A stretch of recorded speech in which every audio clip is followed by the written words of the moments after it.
અરવલ્લી જિલ્લાના મેઘરજમાં મુખ્યમંત્રી આનંદીબેન પટેલના હસ્તે 517 કરોડના ખર્ચે સાકાર થયેલ પાણી પુરવઠા યોજનાનું લોકાર્પણ કરાયું હતું।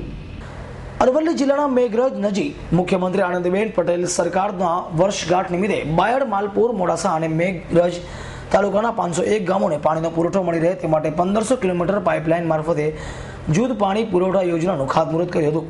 રૂપિયા 517 કરોડના ખર્ચે તૈયાર થનાર આ યોજના માત્ર 1.5 વર્ષના ગાળામાં પૂર્ણ કરવામાં આવનાર હોવાનું મુખ્યમંત્રીએ જણાવ્યું હતું। હોંગકોંગમાં પાણી અને વીજળી ચાઇના પૂરી પાડે છે તો ચાઇનાના ગામડા તૂટી રહ્યાનો પ્રશ્ન છે, ત્યારે સૌએ હળી મળીને રાજ્યના વિકાસમાં સહભાગી થવાની અપીલ કરવામાં આવી છે। ગુજરાતની નવી સરકાર બની, ભારતીય જનતા પાર્ટીએ એક જવાબદારી સોંપી અને આ જવાબદારી સોંપ્યા પછીનું 1 વર્ષ આજે પૂર્ણ થાય છે।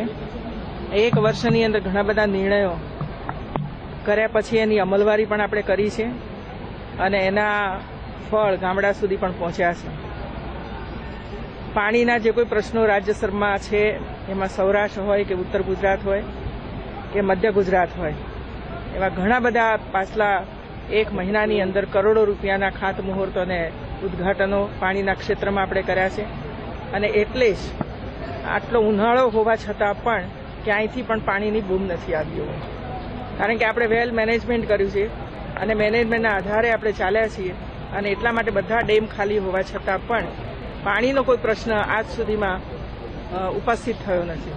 આજે પણ મેઘરજ, માલપુર, બાયડ એ બધાઓની અંદર પણ ઘર સુધી પાણી પહોંચે એના માટેની 517 કરોડની યોજનાનું આપણે ખાતમુહૂર્ત કર્યું છે અને અમારો પ્રયાસ રહેશે કે 1.5 વર્ષની અંદર આ યોજના પૂર્ણ થાય અને એની સાથે સાથે પણ જે નગરપાલિકાઓને વગેરે છે એમાં ઇન્ટરનલ પાણીનું વિતરણ કરવા માટેના પણ ટેન્ડરો બહાર પાડીશું, જેથી કરીને એક બાજુએ પાણીની લાઈનો પણ નંખાઈ જાય અને બીજી બાજુએ શહેરોમાં અને ગામડાઓની અંદર ઇન્ટરનલ લિંકેજ પણ ઊભું થઈ જાય।